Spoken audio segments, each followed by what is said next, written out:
Insellmilkom u nistedinkom għat-68 riflessjoni 3 minuti mal-Patri.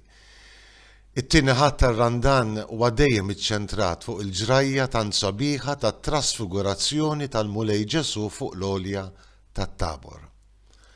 Ġrajja ta' dawl, ġrajja ta' ġmiel, ġrajja li tagħmel kuraġġ lil Ġesu innifsu, ġrajja li kellha tagħmel kuraġġ ukoll lil Pietru, Ġwanni u Ġagbu f'isem l-Apostli kollha. Ġrajja ta' kuraġġ għal Ġesu. Ġesu jitlob fl-intimità mal-Missier, jinbidel fuq it-Tabor, il-bisu jsir abjad bħas-silġ, jidħol fil-glorja tiegħu u propju f'dik il-glorja jerġa' jisma' il-kelma tal-Missier. Dan huwa ibni il-maħtur, qisu bħal donnu. Ġesu jerġa' jgħix dik il-ġrajja ta' intimità ta' mħabba mal-Missier illi diġà kien għex waqt il-mamudija tiegħu fix-xmara Ġordan. Ma ninsewx. Ġesu f'dawk il-jiem kienet iħabbar il-passjoni u l-mewt tiegħu lill-Apostli.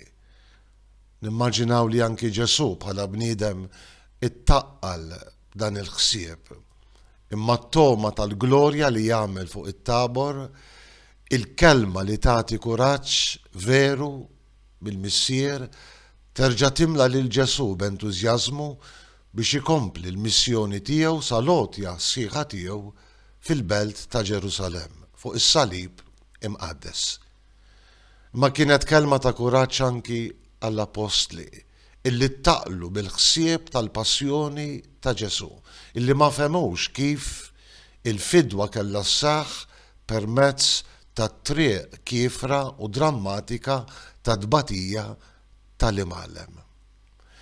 Fuq it-Tabor iduqu minn qabel il-glorja li kellu jidħol fiha Ġesu wara l-passjoni u l-mewt tiegħu.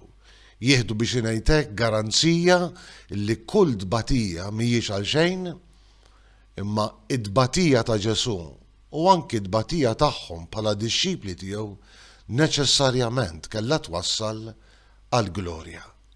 Dan hu ibni il-maħtur u l-Missier ikompli biex jagħti kelma ta' kuraġġ lill-Apostli. Isimgħu lilu, jiġifieri imxu warajh, intelqu kompletament fil-proġett illi jien fassalt għalih. Jalla l-glorja tat-Tabor iddawwa lil-ħajja tagħna b'mod partikolari fil-mumenti ta' tbatija, tas-sagrifiċċju, fil-mumenti imdemma ta' ġrajjietna.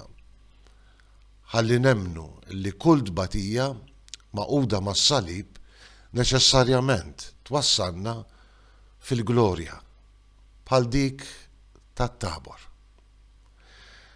Insellmilkom u l-Mulej jagħtikom is-sliem.